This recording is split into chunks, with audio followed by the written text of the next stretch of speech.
Rapunzel, before Happily Ever After.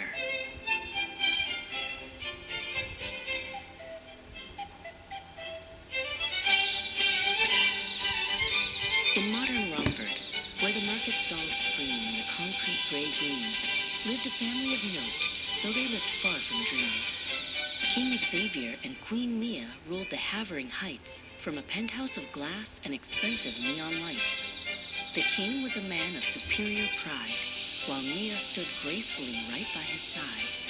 They managed the borough with a standard so high, beneath the wide arc of a London gray sky. 6 months had passed since the rescue was won. From the tower where Rapunzel had seen little sun, she wore a lilac dress that was quite the elate, albeit her heart felt a heavy, dark weight.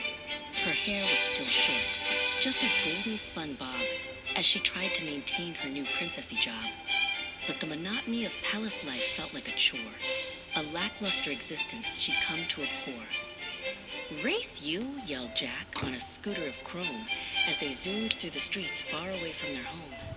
Prince Jack was a lad who was easily thrilled, with a thirst for adventure that couldn't be stilled.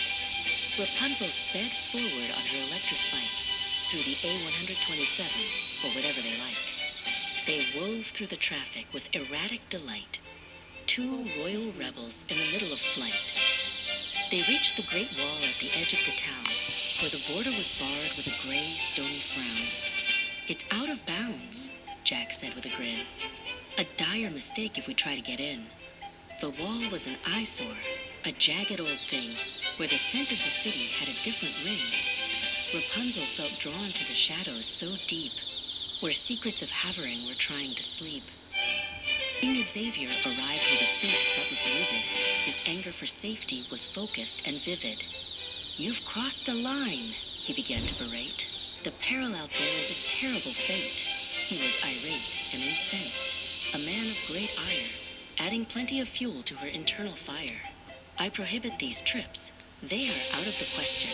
You must follow my lead and my royal suggestion." Back at the palace, the tea was served cold, with tedious stories that had already been told. "You must learn to behave," Charmaine said with a sigh, as she polished the silver with a keen, watchful eye. She was the lady in waiting, of Portuguese stock, who kept the young princess as firm as a rock. "Forca, menina," she'd whisper with care. "Life isn't just about brushing your hair." Charmaine was a woman of competent grace, who knew every secret and corner and place. "Escuta," she said. "I can sense your dismay. You feel like a fish out of water today." She spoke with a lilt that was loquacious and sweet, making the dismal old palace feel more like a treat. She was indispensable, loyal and true, always knowing exactly what Rapunzel should do. That evening, Prince Jack took a knee on the floor, while the king and the queen watched through the glass door. He was ecstatic, his face full of glee. "Rapunzel, my darling, will you marry me?" He held out a diamond, a ton of pure light, hoping to make her his future and bright. He was sure she'd say yes. He was quite the elate, assuming that marriage was their ultimate fate. But Rapunzel felt smothered, her heart on the brink. She needed some time to just breathe and to think. "I object," she cried out with a voice full of dread. "This proposal is premature, Jack," so she said. She was crestfallen, really, to cause him such pain, but marriage felt akin to a heavy steel chain. She was reluctant to settle. She wanted to roam, far from the safety of her penthouse home.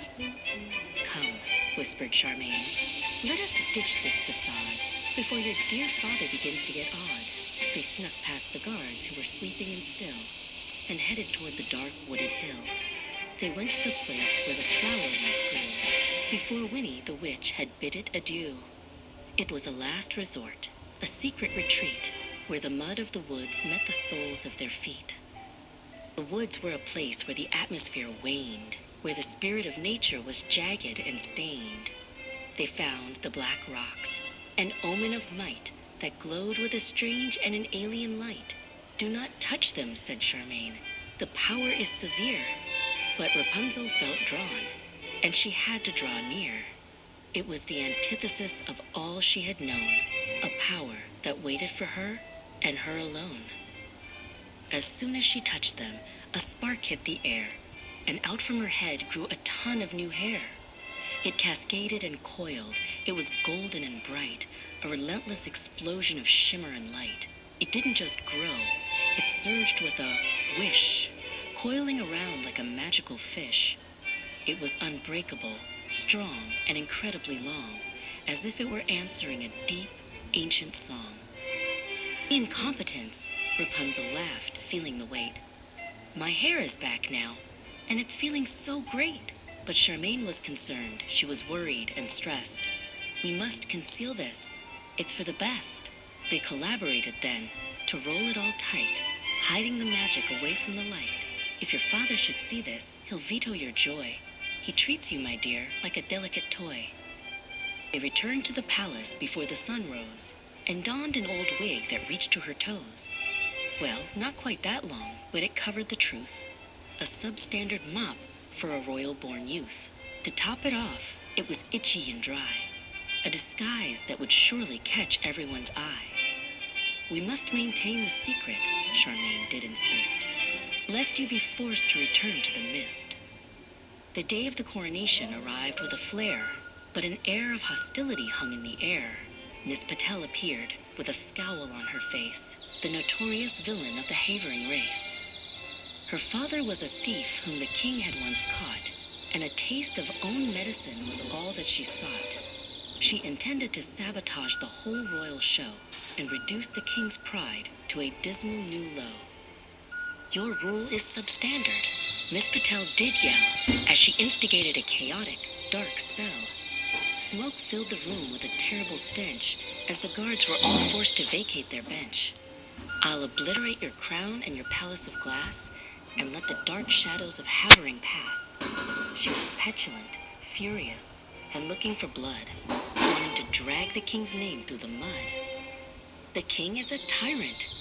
She screamed at the crowd, her voice like a thunderclap, angry and loud. He shunned my poor father for a simple mistake. Now I'll take every precious thing he has to take. She moved to the throne with a hostile intent. On the total demise of the royals she was bent. The situation was dire, a total malfunction, as she brought the whole ceremony to a sudden injunction. But Rapunzel stood up, and she cast off the wig, the golden hair coiling, remarkably big. She used it like whips, with a thwack and a snap, catching the villains in a glittering trap. She was no longer reticent, no longer shy, as she swung from the rafters up into the sky. She thwarted the crooks with a superior grace and a look of pure triumph upon her bright face. The villains were caught, and the danger was done, but the battle for freedom had only begun. King Xavier was livid, his ire was extreme. This hair is an outrage, a terrible dream. I forbid you to use it. It's out of the bounds. You must stay in the palace and stay on the grounds. He was insistent and harsh, a real U-turn, with many more lessons for his daughter to learn. Jack took her hand. He was quiet and kind. I'll support you, Rapunzel, whatever we find.